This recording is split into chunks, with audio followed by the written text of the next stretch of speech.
All right, so it says when this polynomial, so I'm going to write polynomial, is divided by 2x plus 1 and x minus 3, the remainder is 3x minus 1. So it helps to write it that way.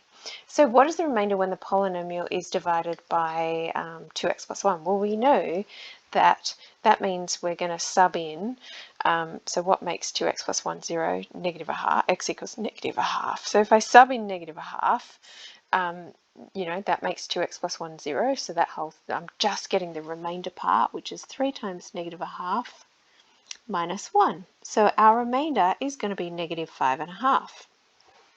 All right, so let's have a look at B then. So we're just writing it in that form to help us write the answer.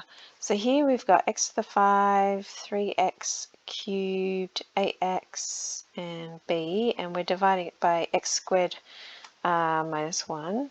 So we're going to get some quotient and a remainder of 2x minus 7. And it says find a and b, so we're going to sub some things in to find a and b. And clearly from here, the easiest things to sub in would be x equals 1 and x equals negative 1, because this whole term then, of course, will be 0. So when x equals 1, I'm going to get 1 plus 3 plus a plus b. And on this side, I'm going to get 2 times 1 is 2 minus 7. So simplifying that, I get a plus b equals, so right-hand side is minus 5, and then I'm going to subtract 4 from both sides. So I get minus 9. All right, so let's try x equals minus 1.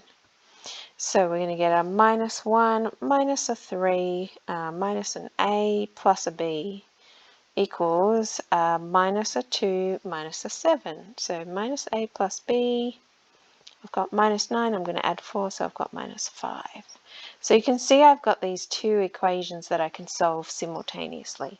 So if I add them together first, then the a's will cancel and I'll get 2b is minus 14, so b would be minus 7. If I subtract the top one, take away the bottom one, this time the b's will cancel and I'll get 2 a's. So this is doing the subtraction. I'll get minus 4 because it's minus 9 minus 5, so plus 5.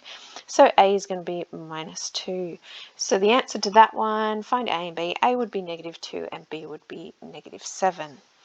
All right, and c. So for c, when the polynomial p of x is divided by x squared minus 5, so we'll get some quotient, we're going to get a remainder of x plus 4. Find the remainder when p of x and p minus x, or at the addition. All right, so I clearly have to find p of negative x as well, so let's put it in. Well, negative x all squared is still x squared, so that's going to stay the same. This will be negative x, of course, and this will be negative x plus 4 instead of positive x plus 4. So when I add these together, I get p of x and p of negative x. And I've got x squared minus 5. So I'm adding these together and factorizing by x squared minus 5. So I get that plus q of x plus q of negative x. And I also get, so the x plus negative x, that cancels, so I'll just get a plus 8. So clearly you can see when px plus p of negative x is divided by x squared minus 5, we will get a quotient, so our quotient is this whole thing, and then we will get a remainder of 8. So what's the remainder? Well, the remainder is 8.